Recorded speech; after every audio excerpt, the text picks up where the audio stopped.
you're not suffering life. You're suffering the two most important faculties that you have. A vivid sense of memory and a fantastic sense of imagination, both you're suffering.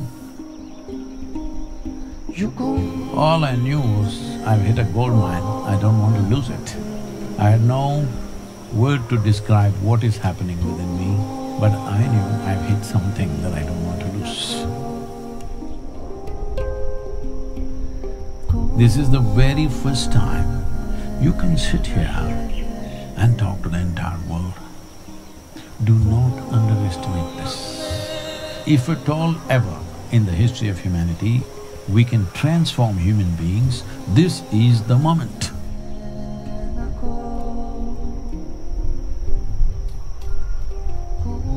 This is our time on the planet. What we make out of this damn world is ours, whatever we make out of it. We should make something that if we look back and see, at least in our minds and our hearts, it must look good, isn't it, what we have done?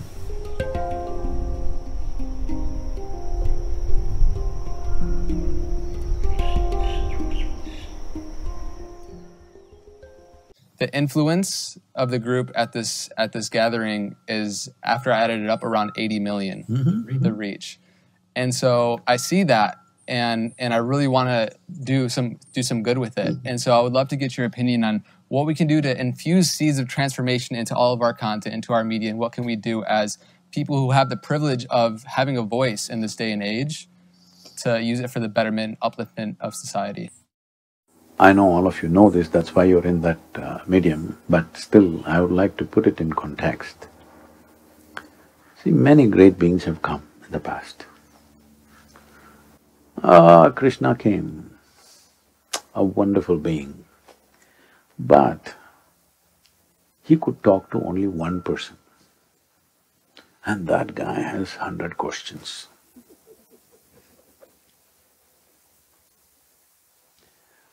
Shiva came, he is the Adiyogi, the source of yoga.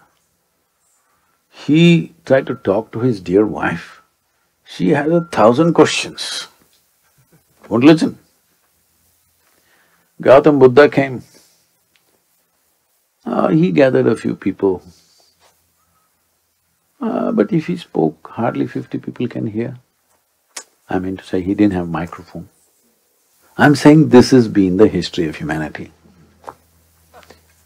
This is the first time, this is the very first time you can sit here and talk to the entire world.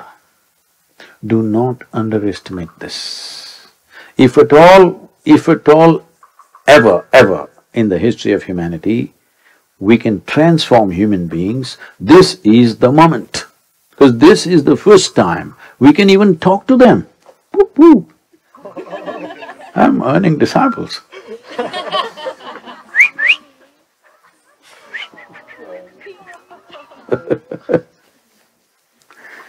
So, this is the very first time that we have a real opportunity to transform human beings. Because never before we could even talk to them. Probably about 17, 18 years ago, my journey on this online thing started like this. I was here in Tennessee and I was in the office and working with some people, and someone told me, Sadhguru, every day about 100,000 people type the word spirituality. I said, really? That many people? What are they looking for? I said, type it out, let's see what comes out. And they typed out the word spirituality. The first thing that came is a spa in Mexico. The second thing that came was a call girl in Northern California. She's doing all spiritual stuff. She's the SUO, you know. Then I said, this is a shame. What is this happening? So that's when I decided I will go online. And today across the world, in some 17 different languages, we are supposed to be touching 1 billion people. But that's not my idea of humanity. I must tell you this, at that time on that hill when things happened, I was only 25 years of age. And you know, I can't say this to you, you're a young group. But now that I'm old, I can say, there's no fool like a young fool. When we were young, we used to think no fool like a old fool. Those of you who are in between, you're lost.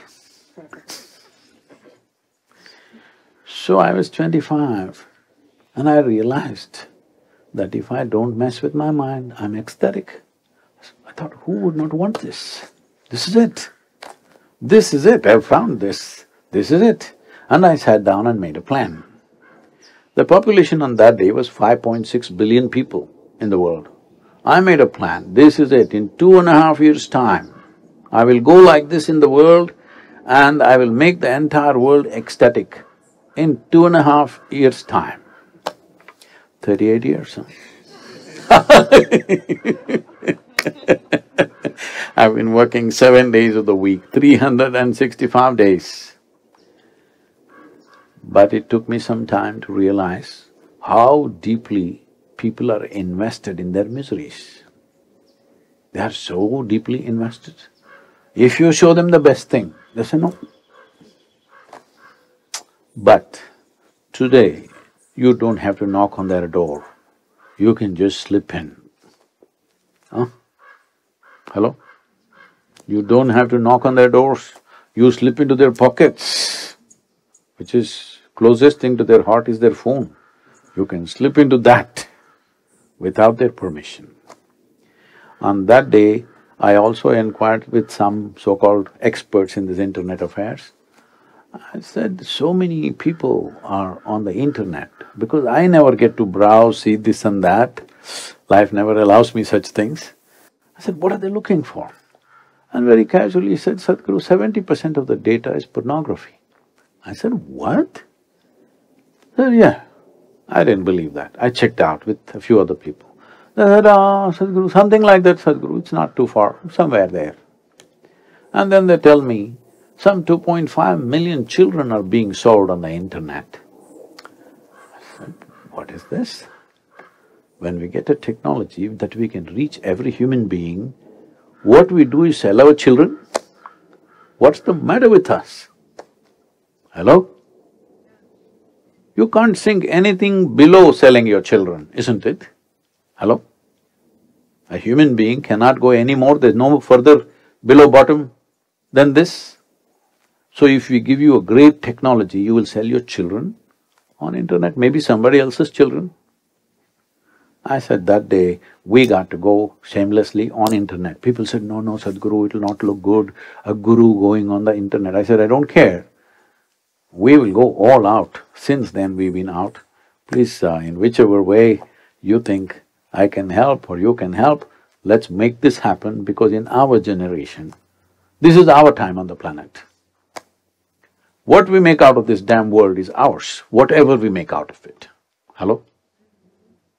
We should make something that if we look back and see, it looks good for us at least. Even if other people don't approve, at least in our minds and our hearts it must look good, isn't it, what we have done? Hello? All of you who are empowered with technology, you must make this happen one way or the other, huh? That when we turn back and look, we are not ashamed of what we have done. This is one thing every human being should do. It doesn't matter what nonsensical judgments other people make about you. You should not be ashamed of what you have done, isn't it? By your own standards, I'm saying. You don't have to go by my standards or somebody else's standards, but you should not be ashamed of what you have done. That much every human being must do, especially if you're empowered in some way. You must do that. Let's make it happen.